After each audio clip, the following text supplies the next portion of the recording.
भूखा राजा और गरीब किसान। सालों पहले एक नगर का राजा अपने राज्य में रात को अपना रूप बदलकर घूमता था।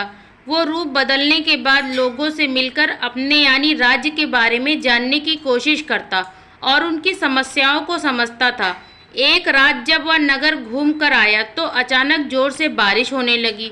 उसने देर किए बिना एक गरीब के घर का दरवाज़ा खटखटाया। राजा के दरवाज़ा खटखटाने के बाद घर से एक व्यक्ति निकला। वह एक गरीब किसान था जो अपनी पत्नी और बच्चों के साथ रहता था। बारिश तेज थी तो किसान ने राजा को अंदर आने के लिए कहा। राजा ने घर में जाने के बाद पूछा, क्या आप मुझे कुछ खिला सकते हैं? मुझे बहुत तेज भूख लगी है।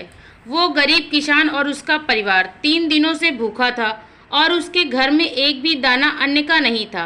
किसान के मन में हुआ कि भले ही हम भूखे हैं लेकिन अपने अतिथि को यूँ भूखा नहीं रख सकते। अब किसान ये सोच सोचकर बेचैन हो गया कि अपने अतिथि का पेट कैसे भरा जाए। तभी उसने घर के सामने वाली दुकान से चावल चुराने की तरकीब सोची। उसने सिर्फ अतिथि के लिए ही 2 मुट्ठी चावल लिया और उसे पकाकर राजा को खिला दिया। तब तक बारिश रुक गई थी और राजा अपने घर चला गया। दूसरे दिन दुकान का मालिक अनाज की चोरी की शिकायत लेकर राजा के पास पहुंचा।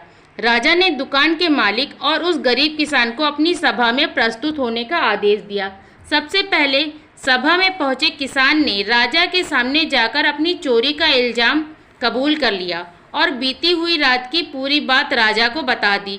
किसान राजा से कहता है कि मैंने चोरी की लेकिन मेरे परिवार ने उस अनाज का एक निवाला भी नहीं खाया।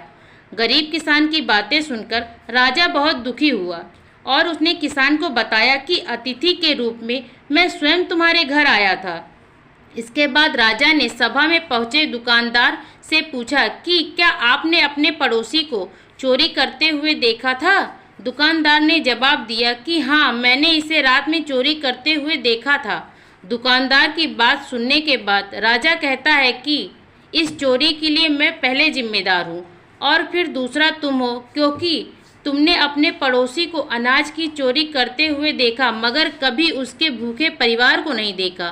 तुम अपने पड़ोसी होने का धर्म बिल्कुल निभा नहीं पाए। इतना कहने के बाद राजा ने दुकानदार को सभा से जाने के लिए कह दिया और किसान की अतिथि निष्ठा भाव को देखकर उसे 1000 सोने के सिक्के इनाम के रूप में दे दिया।